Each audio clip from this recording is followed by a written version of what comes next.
Boss and wife framed me to steal my tech in Seattle. My revenge story crushed their scam. If this story stirred something in your heart, give it a like, share your thoughts below, and subscribe to Revenge with Luke, where every story reminds us that pain can lead to power. I found my boss's watch in her desk drawer, its leather strap still warm from his wrist. It wasn't just the watch that broke me. It was knowing they'd planned it all behind my back, laughing while I worked late. My name's Daniel Thurman, 46, a senior operations manager at a Seattle logistics firm. Life was a straight line, the kind you don't question. A $820,000 condo in Belltown, an investment portfolio pushing $1,100,000, and a marriage that felt like a cold beer after a long day. Amanda, my wife, was 37, a data analyst at the same firm with a laugh that could light up a boardroom and a mind sharper than a spreadsheet. We'd been married 10 years, no kids, just a husky named Finn, and a shared love for kayaking Puget Sound. We'd paddle at dawn, her teasing my strokes, me splashing her back. Perfect right work was my battlefield. I'd spent 17 years at the firm orchestrating $25 million supply chain contracts. We hauled $120 million in revenue last year, enough to keep me at $160,000 plus bonuses. My boss, Wesley Dobson, was the VP of Strategy 48, a lion in a suit, with a handshake like a vice and a knack for winning clients. We'd known each other since my first day, when he'd toss me a coffee and say, "Keep up, kid." He'd push me to senior manager, shared cigars at my promotion party, called me his right hand. I trusted him like family. Amanda joined the firm 5 years ago, her data skills a game changer for our analytics. Wesley took her under his wing, same as me, guiding her through corporate politics. We'd all grab drinks at Pike Place, Wesley spinning stories, Amanda smirking but charmed. I'd watch them, proud of our trio, thinking we'd built a fortress. I was dead wrong. It started small. Wesley began bypassing me. A $6 million contract for a new distribution hub went to a junior team. "You're too critical for small fries, Dan," he said, his smile thin as eyes on his phone. I let it slide.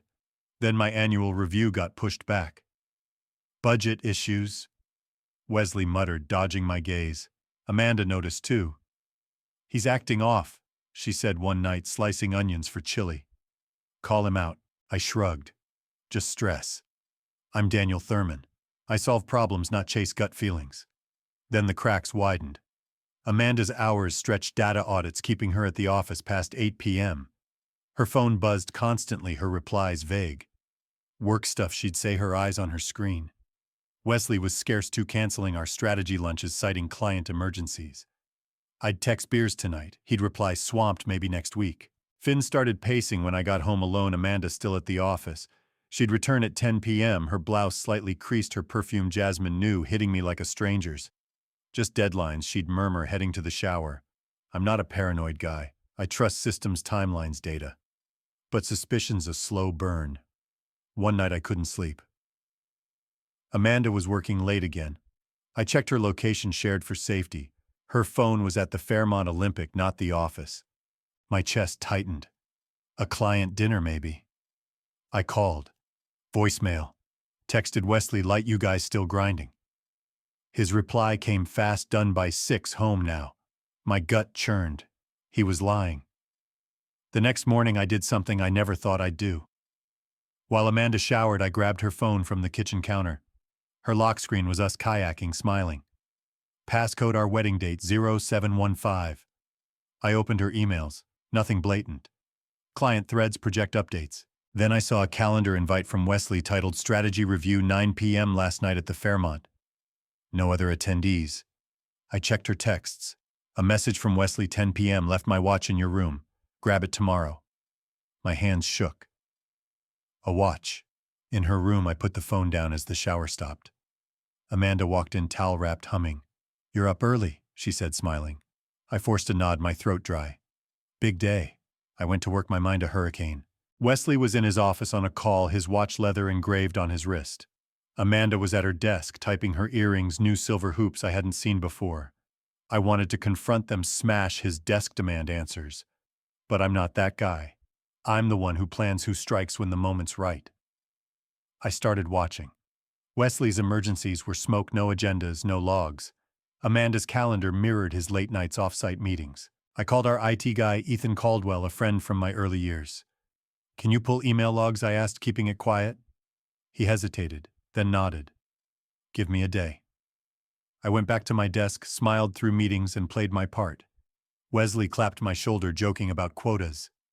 Amanda brought me coffee, her fingers brushing mine. I nodded, my eyes cold, my plan forming. Ethan's report was a gut punch. Wesley and Amanda had a private email chain encrypted off company servers. Dozens of exchanges late nights, some from hotel IPs. I cross-checked timestamps. Last week they'd both logged in from the Fairmont at 10 p.m. My wife, my boss, in a hotel room while I sat home with Finn, oblivious. The betrayal wasn't just personal, it was professional. I didn't confront them. Rage is loud, revenge is silent. I hired a private investigator, Lauren Pierce, a former cop with a knack for discretion. "I need proof," I told her, handing over $5,000. "Workplace conspiracy." She didn't flinch. "2 weeks," she said. "You'll have it." I went back to the office, nodded at Wesley's pitches, reviewed Amanda's data reports. They thought they were untouchable. They were wrong. Lauren was fast. By day 5, she had photos. Wesley and Amanda leaving a client lunch, his hand on her elbow, her smile too warm. Another shot them in the Fairmont's lobby, her head tilted toward him, his arm around her waist. The kicker, a bar receipt, 11 p.m., 2 whiskeys, Wesley's corporate card. I stared at the evidence, my coffee cold. 17 years at this firm, 10 with Amanda, all unraveling in a 4x6 print. I could have stormed Wesley's office, thrown the photos in his face, watched him stammer. Or waited for Amanda at home, demanded the truth. But that's what they'd expect, a fight, excuses, tears. I wanted more. I wanted them to feel the ground shift the way mine had. So I dug deeper. Lauren's next report was a bombshell. Wesley wasn't just undermining me. He was sabotaging the company. He'd been inflating project costs, pocketing $200,000 through fake vendor invoices. Amanda's data reports, pristine on the surface, hid the discrepancies. I met my lawyer, Greg Vaughn, at a dive bar near Capitol Hill. "Can we nail him?" I asked, sliding Lauren's files across the table. Greg's eyes lit up. "Embezzlement, fraud, this is prison time. But we need more. Bank records, witnesses." I nodded. "I'll get them." Back at the office, I worked late, pulling financial logs, cross-referencing invoices. Wesley wasn't careful. He'd used his work email to coordinate payments, thinking no one would check. Arrogant bastard. Amanda sensed something. That night, she leaned against the kitchen counter, her arms crossed. "You're distant, Dan. What's wrong?" Her eyes were soft, almost pleading.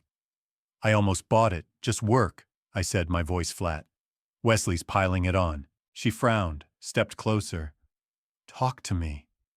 I looked at her, the woman I'd built a life with, and saw a stranger. "I'm fine," I said, turning away. She didn't push, but her silence felt heavy, like she knew the storm was coming. The next morning, Lauren called. "Check your email," she said, her voice sharp. I opened my laptop, still in boxers. A video clip, grainy, from a hotel parking lot. Wesley and Amanda arguing. He grabbed her arm. She pulled away, her face furious. "You promised me a cut!" she hissed, loud enough for the mic. My blood froze. Amanda wasn't just complicit. She was in on the scam, profiting from Wesley's fraud. My wife, my partner, was stealing from the company we'd both sworn to protect. I leaned back, the room spinning.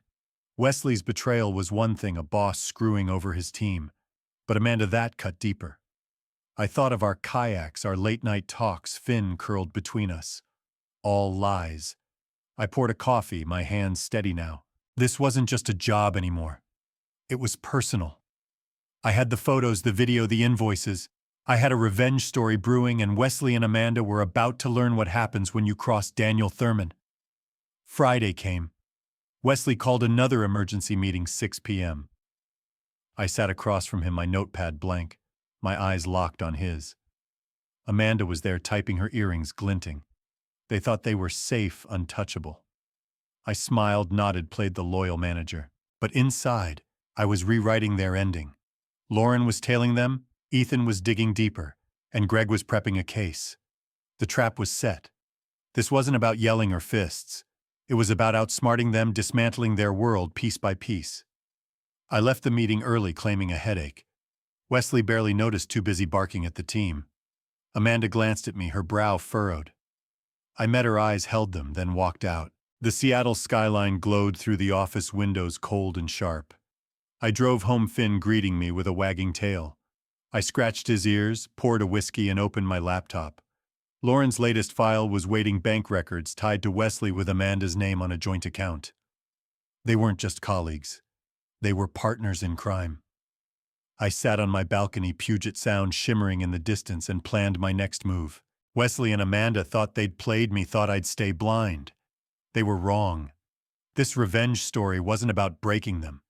It was about building something stronger, a truth they couldn't escape. And I was just getting started. Seattle's dusk was a bruised rain streaking the skyline beyond my office window. I sat at my desk. Finn's leash slung over the chair, my laptop open to Lauren's latest file, bank records. $200,000 siphoned through fake invoices, Wesley Dobson's email on every transfer, Amanda's data reports masking the theft. My boss and my wife weren't just undermining me, they were gutting the firm. Their hotel nights mocked my 10-year marriage, their lies a blade to my 17 years at the company. I gripped my whiskey cold now and planned. This revenge story wasn't about breaking desks. It was about breaking their empire brick by brick. Monday slammed in. I walked into the firm, my boots heavy, my face a granite mask. Wesley was in his corner office, barking into his phone, his leather watch glinting. Amanda was at her desk, her silver hoops catching the light, her fingers flying across her keyboard. She glanced up, her smile quick, hollow. I nodded, my jaw tight, and kept moving. The office pulsed, analysts crunching numbers, phones ringing, but to me it was a battlefield and I was already armed. I buried myself in an $18 million supply chain contract, but my real focus was their game. Lauren's photos, Wesley and Amanda at the Fairmont. Her head on his shoulder burned in my mind. Ethan's email logs showed their private chain encrypted but careless. Wesley had sent Amanda a vendor list inflating costs by $250,000, profits funneled to a shell called Cascade Partners. I checked our finance system using my senior access. Cascade was a ghost, no office, just a P.O. box in Oregon. Their signatures were all over it. I called Lauren at 1 p.m., meeting her at a dive bar off Pioneer Square. Her jacket was worn, her coffee black. "What's next?" I asked, sliding into the booth. She pushed a folder across. "Wesley's meeting a guy tonight. Marcus Tate, CFO at Arrival Horizon Logistics, Club 10 p.m. My source says it's about your supply chain tech." My blood surged. Horizon was a $200 million giant hungry for our clients. Wesley wasn't just stealing, he was selling my systems to sink us. "Get me footage," I said, voice low. Lauren nodded. "Cam's set visual only stays clean." I handed her $4,000 cash. "Make it quick." Back at the office, I played normal, nodding at Wesley's memos, approving Amanda's datasets. But I watched their moves. Wesley left at 8 p.m., his briefcase bulging. Amanda stayed late, her desk lamp the only glow in the dim office. I lingered, tweaking a report. At 9 p.m., she grabbed her coat and left. I followed. Tailing Amanda was easy. Seattle's streets were my grid. Her Audi A flare. She pulled into the club's lot where Wesley's BMW sat. I parked a block away. Lauren's text pinging, "Cam's live. Phone it." I opened her feed, a grainy angle from a corner booth. Wesley and Marcus, ties loose, Scotch glasses sweating. Amanda slid in her hand, brushing Wesley's. Marcus passed a USB drive. Wesley pocketed it, smirking. My tech, my sweat handed over like a bar tip. I gripped the wheel, my knuckles white. This wasn't just betrayal, it was war. I drove home, Finn's tail thumping as I walked in. I poured a whiskey, opened my laptop, and dug into Cascade Partners. Ethan had cracked Wesley's personal email. The messages were sloppy, Wesley bragging to Marcus about easy cash, Amanda adjusting data to hide the theft. One email sent last month hit like a sledgehammer. "Thurman's a mule. Keep him busy." Amanda's reply, "He's distracted. I'm on it." I leaned back, the whiskey burning. Amanda wasn't just complicit, she was orchestrating. My wife, who'd kayaked with me at dawn, was carving up my career. I called Greg, my lawyer, at 11 p.m. "I've got more," I said, emailing the files. "Embezzlement, data theft. Can we move?" Greg's voice was grim. "It's solid, Dan, but risky."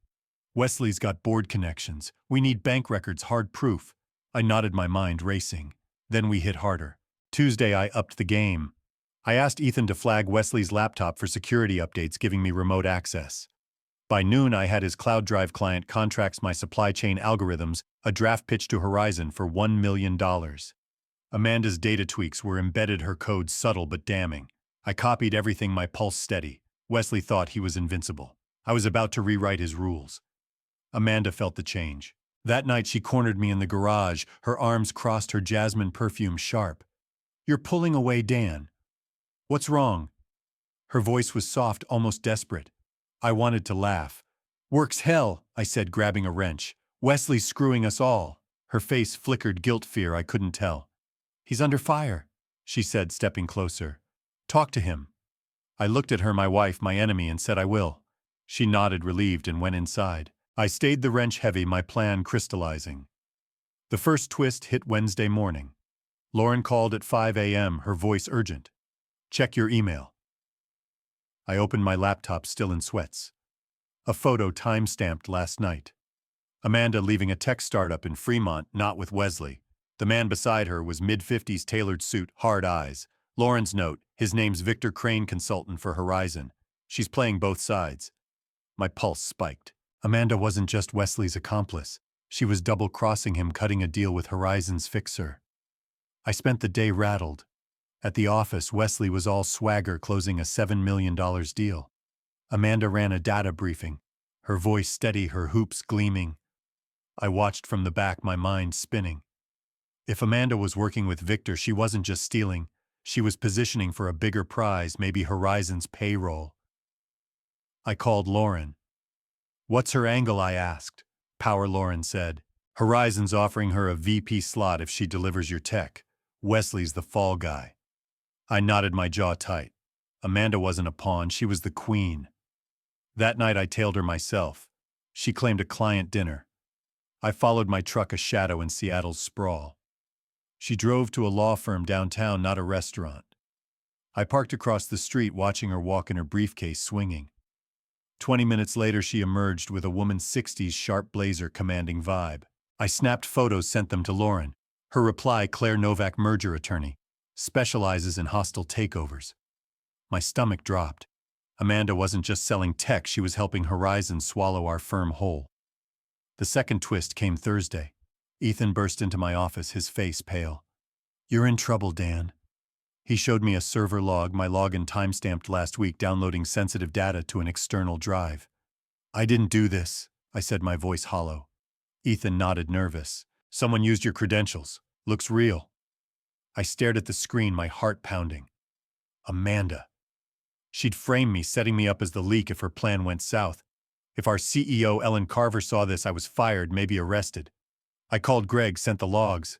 "Can you fight it?" I asked. He sighed. "It's bad, Dan. Your IP, your password. We need proof it's a setup." I hung up, my hands shaking. The office felt like a trap, every coworker's glance a judgment. I grabbed my laptop and bolted, driving to Lauren's office, a cramped space above a brewery. "Find her," I said, pacing. "Amanda's behind this." Lauren didn't flinch. "She's meeting Victor tomorrow, warehouse district. I'll get you eyes." Friday I played the part. Wesley called a team meeting, praising my supply chain work, the work he'd sold. Amanda handed out reports, her smile perfect. I nodded, my face blank, my anger a coiled spring. After work, I followed Lauren's directions to the warehouse district, a maze of steel and shadows. Amanda's Audi was parked near a storage unit, Victor's sedan beside it. I stayed back, Lauren's hidden cam streaming to my phone. They were inside, voices muffled, exchanging folders. Victor handed her a key, safe deposit likely. She nodded, her face cold, and left. I tailed her to a bank where she accessed a 24-hour ATM. Lauren's tracker confirmed its safe deposit box hit at 10 p.m. I didn't know what she'd stashed, cash contracts evidence, but it was her lifeline. Back home, Finn greeted me, his warmth grounding me. I poured a whiskey, opened my laptop, and got Ethan's latest find, a deleted email from Amanda to Claire Novak outlining a takeover bid. Horizon wanted our firm's patents, clients, everything. Amanda's price, $1,500,000 and a corner office. Saturday, I got an anonymous text. "Check your office. Top shelf." No sender, but Amanda's phrasing was clear. I drove to the firm, the building empty, my steps echoing. On my shelf, a flash drive unmarked. I plugged it in, my pulse racing. A single file, a forged contract, my signature, selling my tech to Horizon for $400,000. Amanda's final move: frame me, ruin me, walk away clean. I copied it, sent it to Greg, and called Lauren. "She's pinning it on me," I said. Lauren's voice was steady. "Then we pin her first." Sunday, I met Ellen Carver at her yacht club, away from prying eyes. "You need to see this," I said, handing her a USB drive. Wesley's invoices, Amanda's emails, the forged contract. I kept the frame job quiet for now. "This stays between us," I said. Ellen's eyes narrowed. "If this holds, they're gone." I drove home, Puget Sound fading in my rear view. The trap was tightening, but Amanda was sharp, Victor a shadow. I needed more.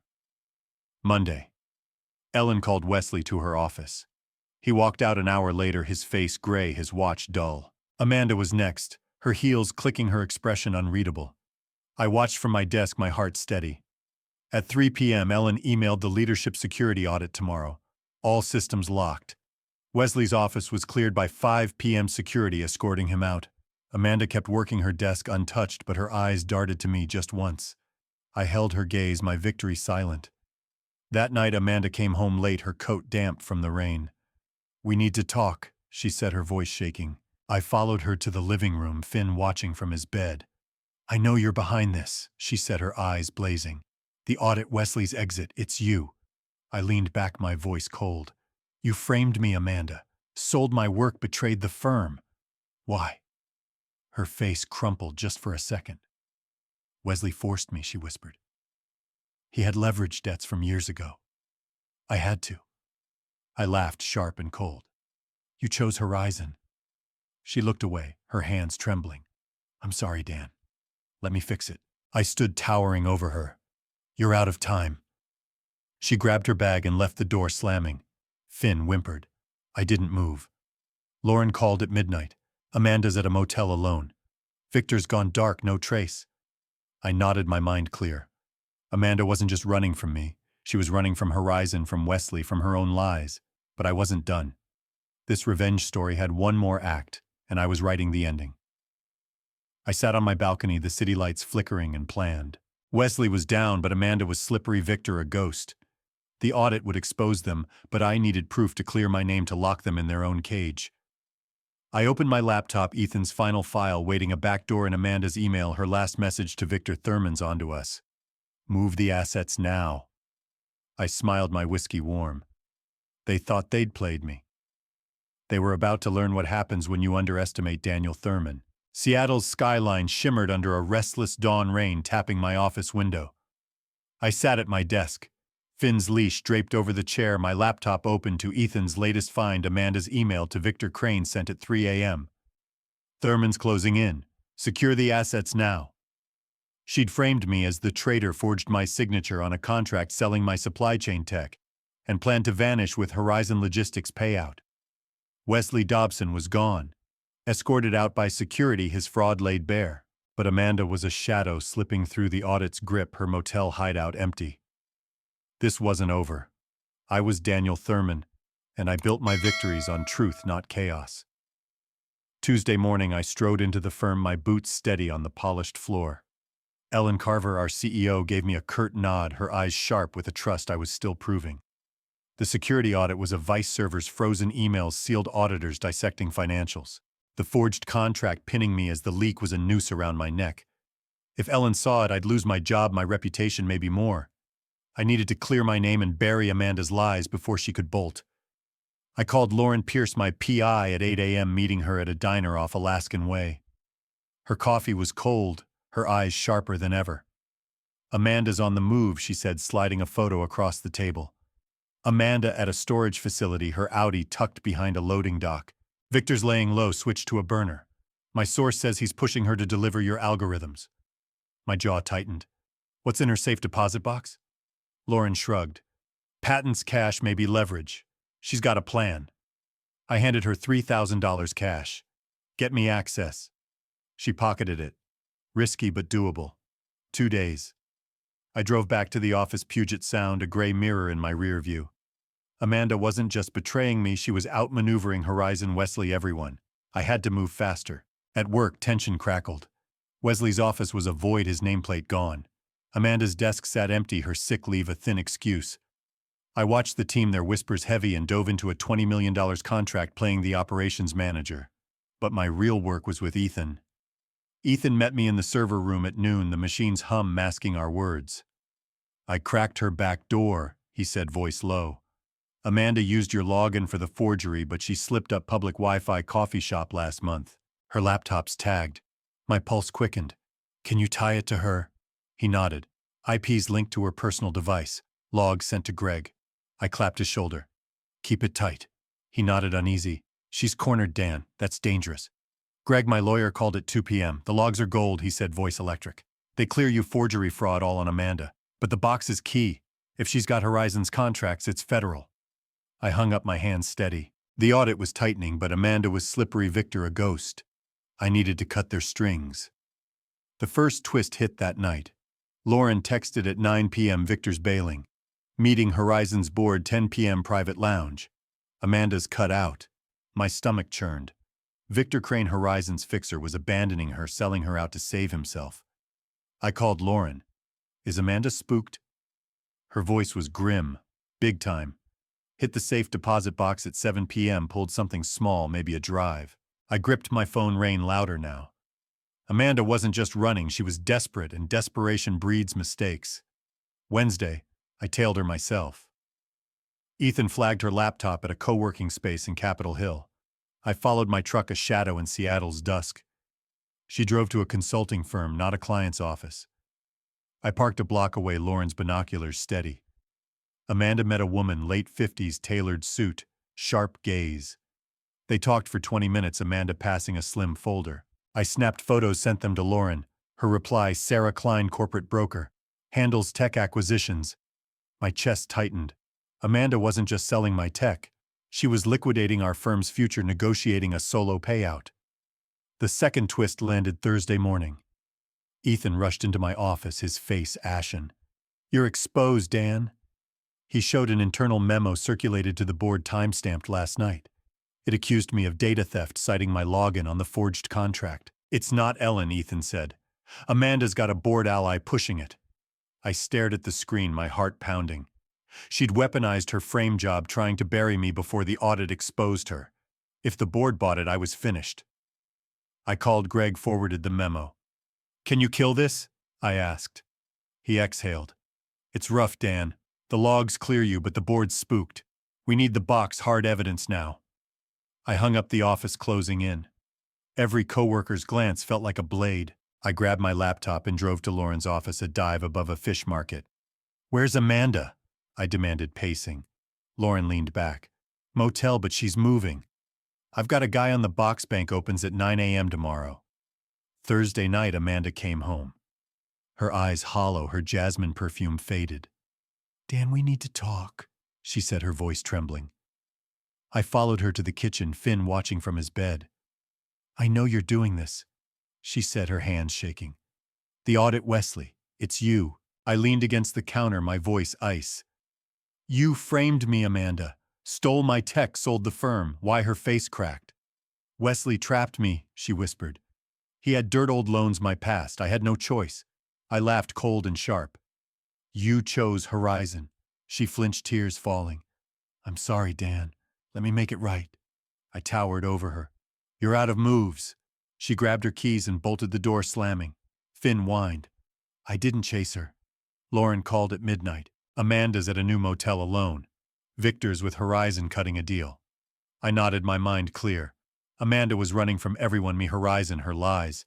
But I was closing the gap. The third twist hit Friday morning.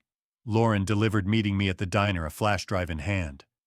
Safe deposit box, patents, $200,000 in bonds, a burner phone. Texts to Sarah Klein confirming a $1 million tech deal. My pulse raced. Amanda's endgame: sell our algorithms, pocket the cash, vanish. I sent the drive to Greg, who forwarded it to Ellen. "This is federal," he said. "FBI's looping in. Stay back." I didn't. I drove to the office where Ellen called a board meeting. Amanda was there, her face pale, her hoops gone. Wesley's absence hung heavy, his fraud a scar. Ellen dropped the hammer. We've uncovered embezzlement, data theft, tech fraud. She didn't name Amanda, but her eyes locked on her. The board voted to suspend her pending investigation. Security escorted her out, her briefcase confiscated. She didn't look at me, but I felt her gaze burning. The fourth twist came that afternoon. Greg called, his voice tense. Amanda left a package at the firm for you. Ellen opened it. I sped over my truck, screaming through Seattle's streets. In Ellen's office, a letter handwritten from Amanda. Dan, I framed you to stop Wesley. He was the leak, not me. I tried to save us. Attached was a USB drive, emails dated 18 months ago, Amanda flagging Wesley's invoice spikes to Ellen. Ellen hadn't listened. Was it true? Or another lie? I leaned back, the office quiet. Amanda's letter didn't erase her crimes, the forged contract, the tech deal, the betrayal. But it shifted something. I'd seen her as the mastermind, but maybe she'd been caught playing a game she couldn't win. Ellen watched me. You're cleared, she said, and VP of Operations is yours. I nodded, but my heart wasn't in it. I need time, I said. She didn't push. Amanda vanished. Lauren tracked her to a bus depot, then nothing. The feds had her patents, bonds, burner phone. Charges were coming, fraud, conspiracy, maybe more. Wesley was cooperating, spilling everything to lighten his sentence. Horizon Logistics was reeling, their takeover bid dead, their reputation in ashes. The firm stabilized my tech, secure my name clean. I sold the condo, moved to a loft in Fremont, just me and Finn. The old place was too heavy, Amanda's laugh, our kayaking mornings, Finn's tail thumping. I took the VP role, but it felt like a borrowed coat. I kept managing, kept building, but trust was a ghost. One night I got an email, no sender, I tried to save us. Amanda's words cutting like steel. I deleted it, poured a whiskey, and stepped onto my balcony. Puget Sound gleamed, the city lights distant. I thought of her letter, her warning, her lies. Had she fought for the firm or for herself? I thought of Wesley, humbled, his empire dust. And I thought of me, Daniel Thurman, the man who'd faced a conspiracy and stood tall. The fifth twist came 6 weeks later. Lauren dropped by, her jeans swapped for a blazer. One last thing she said, handing me a flash drive. Found it in Amanda's storage unit, tucked in a safe. I plugged it in, my pulse steady. A voice memo, low res, dated 2 years ago. Amanda in our kitchen talking to Wesley, her voice tense. This is wrong, Wes. Dan's too good. He'll figure it out. Wesley laughed. Let him try. The memo ended, but the truth landed hard. Amanda had hesitated, maybe even resisted, before she fell too deep. I leaned back, Finn's head on my knee. The memo didn't change her betrayal, the frame job, the tech sale, the conspiracy. But it cracked the narrative. I'd won. Saved the firm. Cleared my name, rebuilt. But at what cost? The man who'd loved Amanda, who'd trusted Wesley, was gone. I raised my glass to the night, to the scars that shaped me. What would you have done? Forgiven her? Let her fade? Or fought to the end? Tell me, because I'm still wrestling with it. Did I reclaim my life or just survive at your call? You're here because this story meant something. Don't scroll away without leaving a thought in your subscription. Revenge with Luke is where real stories find their voice in yours.